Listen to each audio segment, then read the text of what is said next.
It's live and we're on the internet. Hello, everybody. Hi. Hi. And we're here with the cast of Fear the Walking Dead. Yay! Hey. Woo! Here we are. Guys, that's real clapping and internet clapping. Oh, yes. Hey, guys. Oh, look at that. They clapped. That's great. Oh, I get it now. There's such lovely things being said right now. I Yeah. love doing Hi. I don't hello, understand everybody. why people like Alicia. with an I. Yeah. C'est moi. Where's Daniel Sharman? He's not here. He's on I'm his here right way. now. He's on his way. He's doing another interview. Are we not enough? Is that what you're telling us? You're enough for me. Well, thank you so much. I appreciate it. Hi. Hi. Someone said hello, so I said hello back. Cool. So, 3 seasons. Yeah. You've been there. Yes. You've been there. Yeah. You're new. Right. How is it stepping into the Walking Dead universe? It's intimidating and exciting. It was a very fast-paced audition, casting, and then moving to Mexico. It was all in the space of 3 weeks for me, so it was very fast and furious. And my first episode was diving straight into a hugely Apocalypse Now-esque episode. So everyone was incredibly welcoming, and it's been just very, very, very easy integrating with this crew. They're very, very lovely people. We're lucky. We just get to have really great people, I think. Yeah, sure. We've That's had awesome. every single person who's just been lovely. No, we're excited when we have really talented actors Yeah. like Sam come on, and it's just it makes everything easier. Yeah. Because we're doing stunts and the Yeah. locations, and it just makes it easier. We're a chill group of people. We like to have a good time and laugh and just make our day. Yeah. I feel like The Walking Dead is constantly saying, how can we put amazing actors in really stressful terrains, it's the forest in Yeah. Atlanta, or it's and you guys got the desert. We've got the desert. You got the We've got a desert. Yeah, few. it's We We've have got, the like, beach though. You had the beach We for have a the while. beach for ocean. You were on a as yacht for a well. We while. were on a yacht for a while. I don't know if that's too But then we got the hardcore. grid. Then we went straight Yeah. to Tijuana and to Mexicali, right? And Yes, Tecate. yes. Yeah. So for you guys who've been on the show for a long time, the progression from season 1 to this season is huge. Yeah. Right? So how has it been going from basically you're the only characters in the Walking Dead universe to have gone from before the apocalypse Right. Yeah. all the way into the apocalypse? How has the growth of the show been? I think it's fascinating. I think especially mean, you take our characters and you see so you're on the journey. We're not just waking up in the middle of it, but you're like, hey, this is what was going on right before. And now you see what we're turning into, and the places where we're going are places that are even surprising the characters Yeah. themselves, And I never imagined, I was saying this to Kim Dickens, probably the last couple of weeks and to you, I was like, I would never imagine from being in that Ralph Lauren suit Right. in season 1 that I would be doing the things that I'm doing now. I never imagined that. Yeah. Yeah, I thought, oh, this is a cool character, but I didn't know the character would transform in such amazing ways that I'm excited about, and it challenges you physically, mentally, and emotionally. And it's so fun too because this is our season where I feel like we finally found our footing. Really as characters, and the story is really, we know what we are, and it's amazing to see a group of people develop in the apocalypse and as people. I feel like The Walking Dead is very much, they're almost superhero-like. They're superhuman in some ways, like Negan, and you've seen them become that. Sorry, you haven't seen them become that. You kind of, Negan shows up and it's this larger-than-life character. But for us, you really see the growth of what happens when someone a school counselor then becomes this warrior, mother, matriarchal figure like Madison. That's a really amazing progression. Yeah, I mean, I think both you and your character and Kim's character have gone from what I would call relatively normal people Yes. with your problems and your baggage to fierce survivors. Yeah, Yeah. she was a high school I was a senior. high school student. Right, exactly, I was yeah. just wanting to get out of LA and enjoy my life. That's And the it. apocalypse came along, and that was the end of that. And then that butterfly knife came Yeah, out. yeah. I mean, but also then this character who's gone through so much trauma with, loss of her boyfriend to start with, but then also having to kill a man, and then Travis's death. I mean, there's so much that then defines that character almost in real time, though. We've seen her progression for 3 seasons, so it's nice to finally get to a place where she is fully fleshed in this apocalypse. Yeah. No, Travis's death this season was, I think, one of the most shocking deaths on the show. Yeah. And the Walking Dead as a universe, across the comics, across the shows, across everything, has always been a world where anyone can go at any time. Oh, sure. But with the traditional Walking Dead, with the original show, because of the comics, you kind of are engage it, expecting, and you're expecting someone to die at certain points. On your show, you never know. No. I love that we're not beholden to anything, and it can Yeah. happen Yeah. at any single moment. And so, anytime you read a script, I mean, I remember we always joke, because this is Oh my after God, Strand it's so went through good, yeah. several things that happened to him, and then one episode is like, oh my God, I get stabbed. I know, it's so And good. I was He like, turned to me and and I was really like, felt "Oh my like, God, I get stabbed." is this it? You never know. Right. like, He's what? Well, I got stabbed, so we'll have to deal with that. Yeah. Right. And There's two outcomes to that. exactly. Oh, and yeah. these, in an apocalypse, you catch a cold and you can die. And sometimes Right. you get like a text message from our showrunner this season, Dave Erickson, and if you got a call, it would be like, oh no. Yeah, Like, you're like, what is this gonna be about? Alicia, give me a call when you get a chance. It's like, what? Call me, And then give me a he's call. like, "Oh, I'm I haven't lonely and returned I a want to call. go to dinner." Yeah, And yeah, I'm yeah. like, I thought you Like, killed hey, me. Yeah. I'm thinking of having everyone over. Do you want to come over? He's haven't like, returned a hey, call in don't 3 do this years. to me. Yeah. You're like, I'm not answering. No, I'm not answering. Yeah. Never answer. I have, No, no, I no. have Straight to tolerance. I will be Mail. on that show until they, Yeah. they take it away from me with a cold, dead hand. So the show's coming back in a couple weeks. Mm-hmm. The second half of season 3. We already know there's season 4 coming, which is also really. It's always really exciting, I think, as a fan to know that like more is going to happen Yeah. and not have this limbo of not being sure whether, especially if it ends at a cliffhanger, whether you're going to get resolution. What are you most excited about looking at the next half of the season?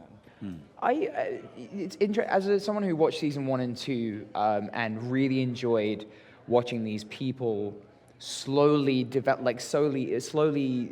and adapt to this new world, and really being allowed to breathe with them and not having to just watch them kill a lot of infected was really satisfying for me as an audience member, because I love that slow pace. So this season has been so intense and fast that they've ramped it up. So I'm excited to see if they go back to a sense of like, do the characters continue evolving and progressing, or is there an actual end game, like a mission end game to it? And that's the kind of thing that I'm interested to see, because I think these really interesting characters have even further to go with their complexity, and I'm really fascinated to see if where that leads. I get to have a little Alicia alone time, which I'm really looking forward to. That's great for the second half. There's some really cool kind of, she goes off Yeah. on her own journey for a little bit, and that's really exciting. And Strand has been on his own journey, and now he's going to meet up with some old friends, and that's going to be, it's actually going to lead to a catastrophe. That's all I'm going to say. Oh, what a tease you Oh, are. Nice that's such a tease. tease. Nice tease. That's a good and, tease. and that's it. And I'm using that word specifically because it is a catastrophe. What happens? If you think episode 2 was something and how he came out of the gate with losing Travis on the teaser, wait till you get to episode 15 or 16. Yeah. Oh man. Ooh, yeah. Ooh. You got He's me good there. at that. That was right? good. Got me That was excited. real That good. was really Good tease, guys. right? That You was guys really teased? good. You guys teased about that? I like almost can't recover from it because now I'm like obsessively thinking about Yeah. all the things that could possibly happen. I said catastrophe. Catastrophe. Yes, that's Some of these are good questions. There's like, Yeah. can you What? describe the new season in 3 words? Ooh. What? You do it. If you Is do it one, and I'll do one, and you Fisherman? do one. Good question, 3 Fisherman. words. I would say bold. phenomenal. Oh, these are all like just. Come on. I'm gonna. Okay, something like Sing it. Sing it.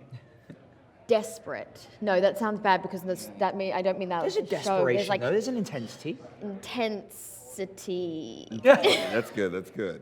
That just sounded bad now.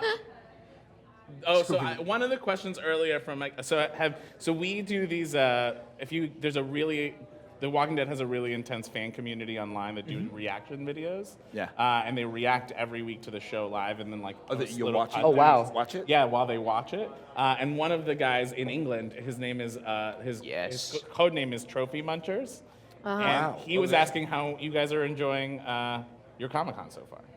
I love Comic Con. awesome, We too. enjoy it a lot. I mean, it's the one event where you really get to do it for the fans, and that's kind of it gets you pumped and excited, and we get to interact with them, and that's what's so wonderful about it. And it's San Diego. Yeah. There's everything cool about San Diego, and you run into a bunch of old friends here. Yeah, so it's that's like, true. It's really, it feels like, honestly, and I know, I mean, it feels like a love fest, truly. Yeah. It feels like you're having a good time. Everyone's here because they love what you're doing. Right. We It's a love good each energy. other. Exactly, so it's good. I'm happy. And it's also like the difference between doing theater, which a lot of us have done as well, is that you get to have that immediate connection with your audience. So like this is like, we love what we do. So when other people love what we love to do, that's just really, really cool. And like you said, it's for the fans, and that's awesome. Yeah, it's always exciting to hear when people clap in real life, right, guys? Right, guys? Yeah. Yeah. Woohoo! Is Alicia going to see more action on the show? Yes. What do you mean by action? Yeah, what do you mean by Yeah, that? Oh, that's true. there's been a going joke this entire Comic-Con about that. Yeah. We've got to address some things, don't we? Talking points. We get to see Alicia Oh, yeah. really, Kick ass. kick some ass. Kick ass. And handle that butterfly knife with some What am real I supposed to skill. give to you? I mean, she's been teasing that for a while. Yeah. Right? Like, there are moments you just see her yeah. flipping. No, there are really good episodes coming up. I mean, You're also a really good shot. You saved my life in episode 2 when I'm like, do you know how to use one of these? You're like, yeah. And then you like take I out know. three infected like headshots. I'm Like, I feel like in between I'm really episodes, talented. very talented. Alicia's just practicing. Yeah, Like, she's not yeah. hanging out by herself. I'm an overachiever. She's an overachiever. You know, she's it's like true. sitting there in the dark. Target practice. I reckon Alicia's the sleeper leader of this whole. Oh, I agree. I make no mistake. Alicia she's a powerful character in motion. I agree. She's got some real skills for survival. She's got a medical background. She can handle herself with a knife. She's I think she's smart. got a good heart. She's got a good heart. Oh yeah. She's got her morals in check. She's still figuring stuff out, but Oh no, she'll she's get there. She still will get catfished once in a it- while, but not anymore. But we start to see how she can use that to her advantage. Like she's Exactly. her mother's daughter That's after right, all. Exactly. Yeah. She's Oh, I've been. I'm ready for people to see it. Is that? I mean, like, if that would be a really interesting direction if Alicia were to take on a lot more leadership, and then Kim's character was to take on a lot more leadership, and they ended up clashing in a way that, but you never know. Where Yeah, well, I mean, that's a one good of story to my. pitch. That's That's the good. thing. One I'm of pitching. I pitched it. who do I pitch to? Yeah, one of my one kind of storyline I've always envisioned and wished we could do would be either to see Madison and Alicia clash, and like just completely then side two different sides, or come together and be the ultimate like fighting team. I think that would be awesome. Yeah, it's either all out war or Yeah. or like hardcore like Walking Dead Charlie's Angel. Yes, right. Who would be the Well- third angel? Because Ophelia, I feel like Ophelia's surprise at the end of this Well, half season. You'll be Charlie. I'm Charlie. Yeah, you'd be Charlie. Hi, girls. Hi, Charlie. Hi, Strand. Hello, how are I you? think we have another awesome female actor coming on to the show though as well at some Ooh. point down the line. Don't spill too much. I don't want to spill anything, but like, I think as a third Charlie. You guys are just dropping the teasing. We just like boom. Like, mic there you go, drops. third Boom. Charlie's How about Angel. that? What Do I if- always Wait, that's a choose good one. roles? Both Nick and Alicia have committed a murder. Is that's that going true. to affect their relationship? Are we going to see them get closer? Oh, that's a good question. That is a very good question. How is the murder going to affect Well, things? that's a massive. Right now, well, Alicia and Nick have committed murders separately. There is a moment where we both actually do kind of talk about it, which is nice. Yeah. It's a very interesting scene. I'm not sure how it'll play, but it's two very different sort of styles of murder, I guess. But the one with Madison and Nick, that's interesting because that will really divide the family.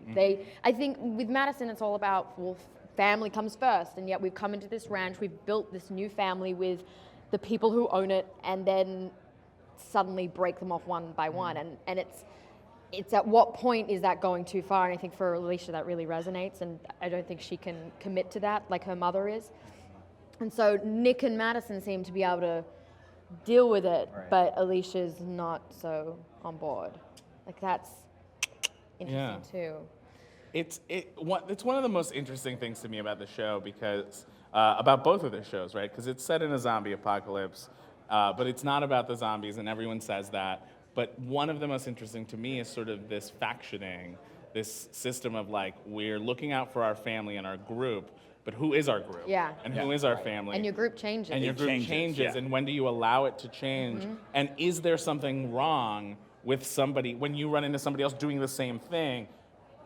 but they're, you know, like who's the bad guy? Yeah. In Well, that that's like the whole scenario between Walker and Madison right now. I mean, they're very much like, if we were following the POV of Walker, you know, this family and Madison's family would look like the villains, and vice versa. We think, you know, so I feel like it all depends on what side of humanity you're on. Right. You know, what you're fighting for. You're fighting for your livelihood, Yeah. your families, your security. What's also interesting too with our show is that there is not necessarily like a big bad, Mm-hmm. where there's a lot of very complicated characters Yeah. making bad and then worse decisions. Right. There's not necessarily a good or bad decision. It's Yeah. messy. We all have the and capacity. You for all have the both. capacity to be bad and to be good. And you so can- that's why you can see Madison's perspective. You can see why she would do something like that. You could see why Alicia would do that. You could see why Strand might do that. Yeah. And you Right. could almost see yourself being in that situation and going, maybe I would do the same. Yeah. To me, fascinatingly, a lot of it's motivated by fear. Yes, yes. And like, it's like, what are they afraid of? And therefore, they know what the right decision probably is, but they're gonna make this one because they're afraid of what might come. Right. Yeah. Awesome. Thank you guys so much for being Thank you. here. Thank you. Guys, a round of applause, everybody. For Fear the Walking Dead cast. Hey, look at this guy. Yeah. Surprise guest. Surprise see guest, you. everybody. Hi. Are we live? We're still live. live. Still live. But they can't hear you. He's all right. All right, guys. Thank you guys so much. We'll be back in a little bit with some more awesome content. Fear the Walking Dead is back September 10th, 9 p.m. Check it out. Thank you, guys. Have a great Comic-Con. Thank you. Bye. You guys, bye-bye. If you guys missed our live streams from San Diego Comic-Con, we are bringing to you some of our favorite segments and highlights from this past weekend. If you want to watch all 3 days of our live streams, make sure to go to twitch.tv/Skybound and subscribe to our community. If you love what we're doing here at Skybound, make sure to subscribe to the channel and hit that notification button so you know when other videos are popping up. Thanks for tuning in, guys. We got a lot of cool stuff coming. Bye!